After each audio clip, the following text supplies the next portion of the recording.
Hi, this is Jeannine Rash from Papillonia Dog Training Academy in Red Lion, Pennsylvania.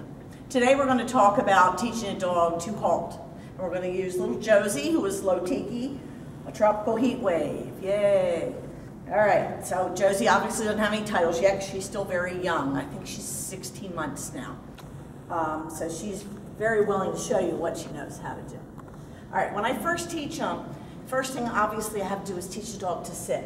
So if I start with the dog standing, the dog is licking at the food I have. I have soft food, and then I bring the butt in and tuck, tuck, and if the front wasn't set, then I would pop her up and put it where I wanted it. Okay, remember, never let your dog sit and then go back.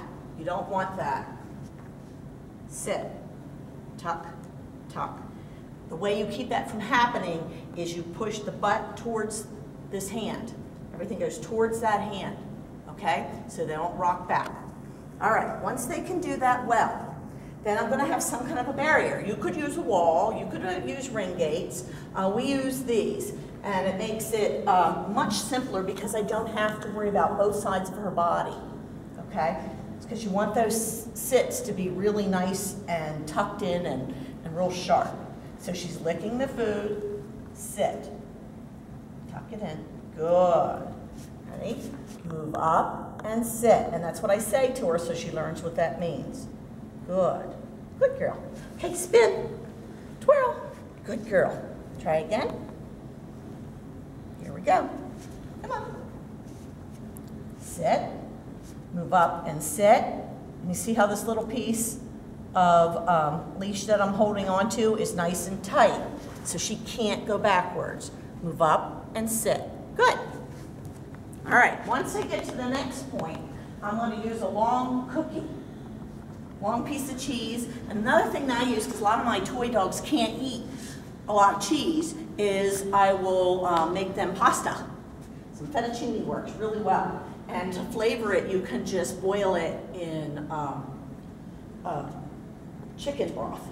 All right, so once I had the dog doing that, then we're going to start here. She can see this. Move up and sit. Let her straighten out. Ooh, see, I got a lot.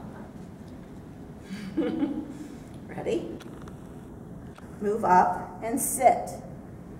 Good. This way I'm keeping her nice and close. I'm keeping all her body parts nice and together. Okay, so you just use a nice long piece of food.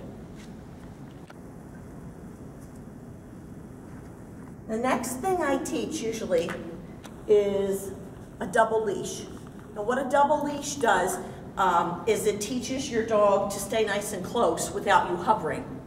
So I have another collar. You could use a prong collar, or this is just another collar from one of my other dogs. This one is going to go behind my back, and the short one is going to stay up front.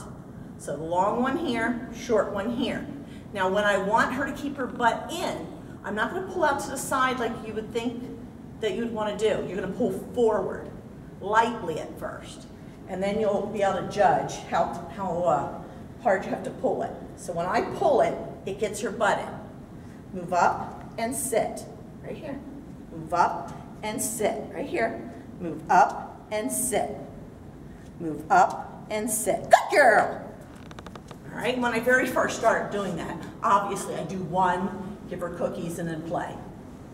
Spin, spin, twirl, twirl, come on, twirl. Good. You'll get a little tangled, but you'll get used to doing it. All right, we're going to show you it this way too.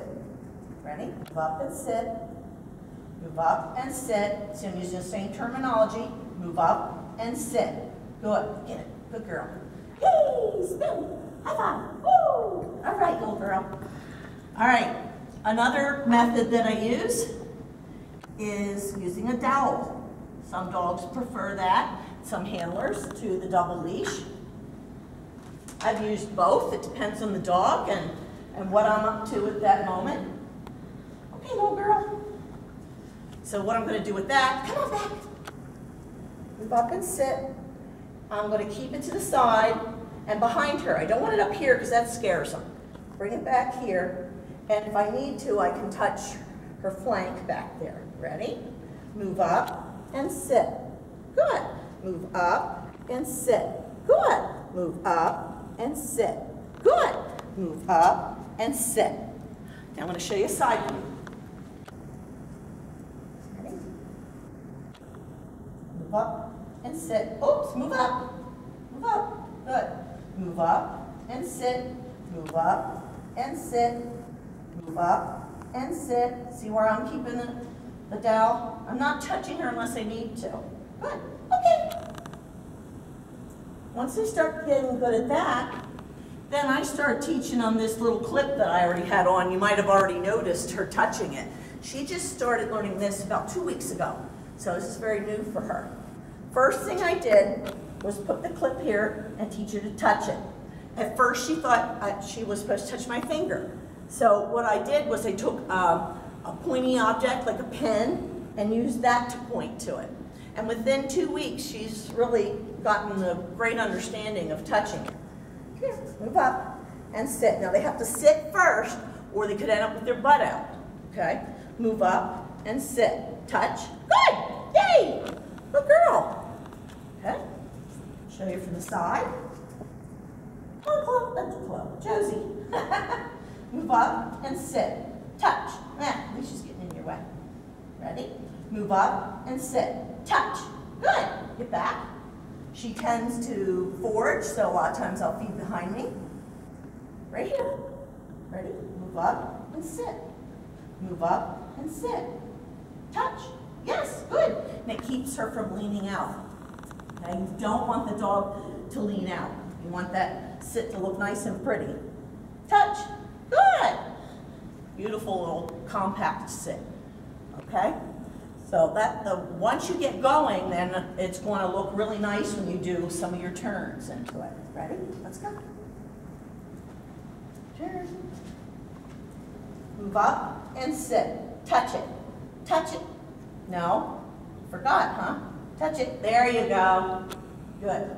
Work in progress. All right, well, good luck with it. You'll do a good job. You just got to do piece by piece. Don't move on to the next piece until the piece you're working on is really top-notch. Okay? Good luck. Happy training.